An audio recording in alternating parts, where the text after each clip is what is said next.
Do you know what it takes to position yourself as a premium coach so that you can effortlessly attract and enroll consistently those high ticket clients that you've been wanting to attract straight into your business? That's exactly what we're going to talk about today in more detail so that you really understand what are the necessary pieces to make sure that people see you as that authority, to see you as that leader that is here to solve your audience's problems, to really help them move forward, to get the results that they've been wanting to get through the work that you're doing together. So essentially, here's where we want to go. What we want to understand in terms of positioning yourself as that premium coach is that essentially there are three core things that we need to be focusing on that really play a massive part around positioning. I find after so many years working with so many clients, I find that these are the three things that will really make the biggest impact in how you're being seen. The first one, and we'll kind of unpack them a little bit more, right? The first one is how you are verbally communicating what it is that you do, who you are, what you do, who you help, right? So that verbal communication has to be really clear. You have to be great at effectively articulating why you're an expert, how you can help people, who you can help, what are the results that they can expect. So that first part is that verbal communication. The second part is the visual communication. Again, it really comes down to you thinking about, how do I want to be seen? Do I want to be seen as somebody who's somewhat of a leader in this space, or do I want to be seen as the leader in this industry, as the person that my clients need? And if that's the case, having a visual brand that really represents your value, that becomes a match to the type of clients that you want to attract, is really important. And then the third and final thing that you want to really think about is your pricing, because people often think about, well, I need to make sure that my price is low enough or competitive enough so that I can get more clients. And the truth is that if you want to be seen as a premium coach, you need to make sure that your price is also reflective of that, and you have to have a premium pricing as well. I always give the example that for me, if I'm going to hire somebody to work with me or to solve a specific problem in my own business or in my life, if I see that that person has a price that is too low, it immediately repels me. It immediately is a thing that I'm like, okay, but why is this price so low? Like, if you're such an expert at what you do, and if you're here to help me in this, why are you charging such low prices? So really making sure that that price reflects the level of result, the level of quality, the level of outcome that you're delivering is really important. So those are the three things. We're going to unpack them up a little bit more right now. But before we jump into that, let's talk a little bit about messaging and what are those things that we want to take into account so that we're positioning yourself verbally as that premium brand so that you are effortlessly attracting those premium clients. But then what are the things that you need to be doing, and what are the very common messaging mistakes that a lot of people are making, right? So when we think about messaging, for me, once again, there are three core things that every single business, every single brand needs to really get a good clarity on, grip on, and it's going to be the biggest difference in how you communicate your value, right? The first thing is, why you? What is it about you that makes you the coach, the consultant, the expert that your audience needs to hire? I find that the clearer you are on understanding what makes you different, the more powerful your marketing is going to be. And what tends to happen very often with a lot of the people that I talk to is that people think, well, I'm not really that different. I don't know what makes me different. I'm offering something that really doesn't necessarily differ a lot from what other people are doing. And the truth is that everybody has something unique, a different perspective. And I know that this might sound like a cliche, but it really is your personality, your perspective, your experiences, your ability to pull analogies and examples and metaphors from your life, from clients, from friends, from family, from movies, from whatever it is, to really show people why things are a certain way is really powerful. I'm sure, I don't know if this has happened to you, but I'm sure it has, where you hear a message repeated a million times and you're like, okay. And then one person comes to you and tells you the same thing in a slightly different way. They give you one simple story, one simple analogy, and then suddenly you're like, oh, I had never seen it like that. Suddenly I get it.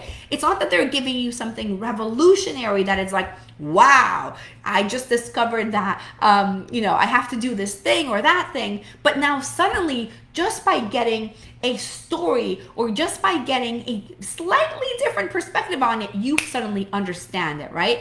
And this is why you can bring in a little bit of your, or how you can bring in more of you into your messaging and into your brand to really be able to differentiate yourself. So that first part of messaging is your who you are. The second part is your audience. And if you have been around me and have heard me talk about this before, you know that audience and really having a ton of clarity around exactly who your audience is probably one of those things that is essentially the most important one of building success in your business, because understanding who your audience is and like who that high ticket ready to buy person is going to impact everything in your business. And I'll give you guys a very specific example. About 2 years ago, I created a guide and a whole funnel around how to sign clients, right? And what I realized, I got a lot of people signing up, a lot of amazing people signing up. But what happened is that when it came time for me to make an offer to a lot of these people, I wasn't getting very high conversions. And what I realized now, obviously hindsight is 2020, is that I was actually speaking to the wrong audience, because my audience are actually people who know how to sign clients, and what they need is to really scale that up, right? To improve their message, get better at having more clarity around their message so that they can scale that up. But because my whole message had been, or my whole funnel had been around how to sign clients, it brought in the type of people that wasn't ready for my services. So you really need to understand, okay, who is my ideal audience? Like, who is that person, that ready to buy, ready to go person? What makes somebody a highly qualified, lead for me? What has to have happened, or what has to be happening for somebody to say, you know what, I am ready to invest in working with you right now? So the clearer we are at understanding that audience, it's going to make a really, really big impact in the type of people that you attract, because everything is going to change. Your content is going to change. How you show up is going to change. Your funnels are going to change. Your emails are going to change. Your offer is going to change. So we really need to clarify exactly who your ideal audience is so that you can see the impact of that throughout your content and in your conversions. And then the third thing within all of that we need to clarify regarding your messaging is what it is that you actually do. At the end of the day, for the majority of you, if you're a coach or you're a consultant, you're an expert, there's a lot of little results that you deliver, right? There's a lot of little things and big things that happen for your clients. Some of them are massive, some of them are smaller, some of them are more specific, but at the core of all of that, there's one thing that you are like the king of or the queen of, right? There's one thing that you're like, okay, this is where I put like my stake in the ground. This is what I stand for. This is my angle. This is how I'm positioning myself. So you really need to clarify what that thing is that really can become an umbrella for all the other things that you do. To give you an example, my big thing is helping you attract ready to invest clients by positioning yourself as a premium brand. Underneath all of that, there's a lot of different things. There's messaging, there's funnels, there's websites, there's copywriting, there's sales, there's all of these little strategies and different things that I do. But the big picture one is very clear. So you want to think about, okay, what is that big picture thing that I do, right? So I'll recap what I just said. I said that when we think about how to position ourselves as that premium coach so that we're effortlessly attracting and enrolling those high ticket clients, we need to have a very clear message, right? And that message has three things. Number one, clarity on why you. Number two, clarity on who your ideal audience is. And number three, clarity on exactly what it is that you do. Give me a 1 in the comments if this is making sense so far. Now, that being said, let's talk about some of the very typical messaging mistakes that are costing you high ticket clients. The ones that are like, okay, you're almost there, but there's something holding you back from getting to where you really want to get to and the type of people that you really want to attract, right? So the first thing that I see happening very often is people speaking too much to the problem. Because here's the thing. Obviously, your ideal client, high ticket client, or a premium client or anybody really has a problem. Everybody has a problem. If you are not solving a problem, you don't have a business. You need to make sure that there's a problem that you're solving, period, right? Got it. Perfect. Sounds good. That's what we're doing, right? However, if you are making your whole communication focus only on the problem and agitating the problem and agitating the symptoms and making your audience feel like crap, or making them feel like, this is this or that, then that's going to end up doing is it's going to attract people who are very much in victim mentality and not necessarily visionaries who are here to solve the problem, to move forward, to make an impact, to do great things, or to build a relationship that they want, or the health that they desire, or whatever it is that you do, right? So it's really important for you to be able to take into account the fact that yes, we're speaking to the problem, but more than that, we're speaking to the vision. And we want to be able to combine those two things more than anything, right? If your message is way too much problem, agitating the symptoms, making people feel like crap, it's going to be really difficult for you to be seen as that premium brand. Good example of this is like Mercedes-Benz or BMW. You will never see, or Rolls-Royce, right? Or Bentley, right? Like luxury car brands. You will never see them be like, do you lay at night thinking about how horrible your car is and how much you hate it and how like you just wish you had another car because you hate the one that you have and nothing is working and it's like you're turning it on and the radiator is off or blah, blah, blah. That's not what they're doing, right? Instead, it's all about the vision. What is the vision? Who is this person? Who do they want to become? And yes, you're experiencing these problems, but here's how my brand is here to solve that for you, right? So the number one mistake that I see happening way too often is people that are speaking way too much to the problem. The second thing that I see as a very common mistake is not really being clear on what it is that you do.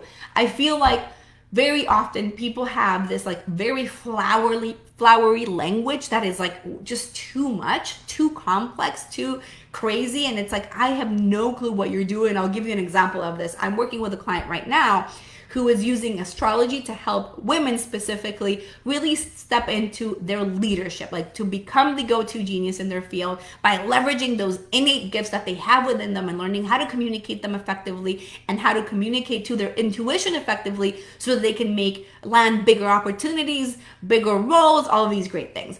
But when she came to me, she was using things like, well, I'm doing third eye care. And I was like, okay, great. But what the hell does that mean? Third eye care? I have no clue what you're talking about. You need to make this clear to me. So that is something that I see very often, especially when you're doing something that is either a little bit spiritual or more than spiritual. You're just doing things that are just a little bit,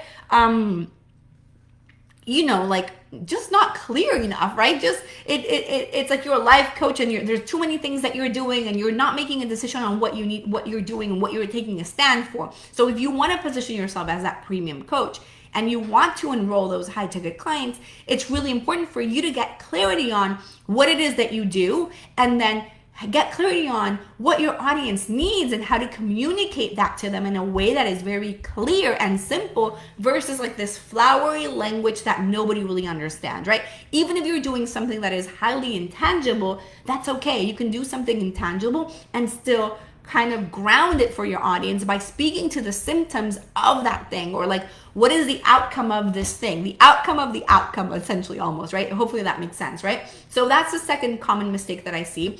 The third one is people sounding too much like everybody else, right? So this is probably one of those mistakes that is really difficult to overcome, but I see it happening way too often. Like the content that I see coming out from a lot of people is like, okay, well, this could be anybody saying this exact same thing. Like it sounds like what everybody and anybody else is saying. There's nothing different. So for that, you have to really dig deeper and to understand, okay, what do I need to say to make people see what I do as different? Which leads me to the next point that I want to cover with you guys, which is how do we create demand through our content? And it really comes down to going deeper in your content creation, which means you pushing your limits and pushing your knowledge to the limit so that you start creating content that goes beyond surface level. You want to really focus a lot on talking about the cause of the problem that your audience is experiencing. Your audience right now has one major specific problem that they're going through. So we really want to, hey Triana, we really want to clarify, okay, what is this problem? And more than anything else, what is the cause of this problem? Why is my audience experiencing this problem? And you want to start creating content that speaks to that, right? And that is what's going to allow you to start creating demand by going into the cause of the problem, but then also focusing on creating what I call your breakthrough message. It's also called the domino belief or the big idea. Essentially, it's like, what is your hypothesis? What is your premise? What is the thing that you're selling, right? For me, I'm selling messaging. Everything that I do is focus on selling why messaging is the thing that you need to be able to solve certain issues that might be going on with your business, right? For you, it might be mindset, or it might be YouTube videos, or it might be TikTok, or it might be, I don't know, like quantum energy healing, or it might be whatever, right? So we need to understand, okay, what is my premise and how do I include that premise within all of my content that I'm creating? Whether I'm doing a webinar, whether I'm doing a post on Facebook, or I'm doing a video on YouTube, how do I include that breakthrough message into what I'm doing? And how do I use that to really explain the cause? And stay consistent with the process of doing that, so you start building this momentum and this belief around what it is that you're selling and that premise, that hypothesis that you're getting behind. Is this making sense? Give me a yes in the comments if this is making sense to you so far. So these are some of those things that are really, really important for you to be able to position yourself as that premium coach, and you start to be able to attract those premium clients. And it makes sense, right? Like, it makes sense that if I'm sharing with my audience, with my ideal audience, what the cause of the problem is, why they're experiencing this problem, and we're showing them this premise, we're showing them this hypothesis of like why this is going on, what needs to change, what needs to improve, what they need to do in a different way, and then you're talking about how you're doing things in a different way, who to that specific ideal audience. Like, it all obviously comes together in you being able to attract more of the right people. People often ask me, like, Fabi, how do I attract more clients? I don't know. I don't understand. It really comes down to specificity in content. If I'm being totally brutally honest with you guys, like, the more specific you are with your content, and when I say specific, I mean the more that you're able to talk to the specific situations that your ideal ready to buy client has right now, the more that they're going to pay attention. But if you're being too generic in your content, it makes it really difficult for people to pay attention. So we want to go specific. We want to be able to reveal that expertise that you have. And that's really going to be the thing that allows you to come forward and command those premium prices as well, right? And say, you know what, this is who I am as a brand. This is what makes me premium as a brand. And this is what makes me stand out from everybody else, right?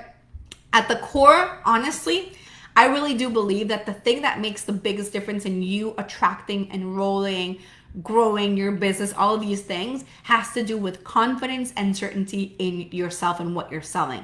So having that clarity in your message is going to make a massive difference for this, because if you have clarity and confidence and conviction and certainty behind what you're selling, well, you're going to show up in a very different energy than just being like, well, I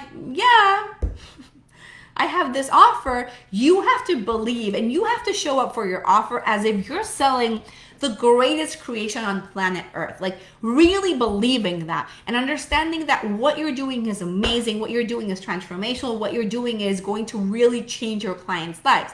Now, obviously, there's a lot of imposter syndrome that can come with that, because nobody has 100% like perfect rate of success rate, right? But you have to understand that with what you're creating, it has the potential to give your clients the result that they desire, right? So your commitment has to be with yourself and with becoming the best and showing up as the best. And when you're bringing all of the things that we've talked about today, that verbal message that includes who you are and what makes you different, includes who your ideal audience is, specifically like who is that actual person that's ready to buy right now, what it is that you do for them, how you can help them, all of these different things. You're including that in your message, number one. And then number two, we're including that visual part, right? We're showing up as a match for premium clients because we're saying, I want to sign a client for $5,000 or $10,000 or $25,000 or whatever it is, right? Well, you need to make sure that your brand visually looks premium as well, so that you're speaking the same language, right? If you're like, well, yes, I'm selling a $10,000 package and you're selling it on an Instagram post and don't really have anything much to show for the brand and for the message, and then that, it makes it a little bit harder. We want to reduce resistance as much as possible. And then that third thing, like I said, was making sure that you have the right price, right? The wrong price is going to repel the right audience. Meaning, if your price is actually too low, that will kind of be a turnoff and get people to feel like, well, is she the person for me? Can she really solve my problem? Because why is that price so low? So we really need to make sure that we're taking these things into consideration. Hopefully all of this makes sense. Make sure that you follow me for more of these types of videos. And if you want our help with clarifying your own message and making sure that you are effectively positioning yourself as that premium expert authority, make sure that you look for the link below in the comments where I'm going to give you the access to a 15-minute brand message assessment that we offer, where we will look at your message and give you very specific tips, strategies, and things that you can immediately implement to allow you to attract better quality leads into your business, to upgrade your message so that you're positioning yourself as that premium authority. So hopefully that's helpful, and I will see you again real soon.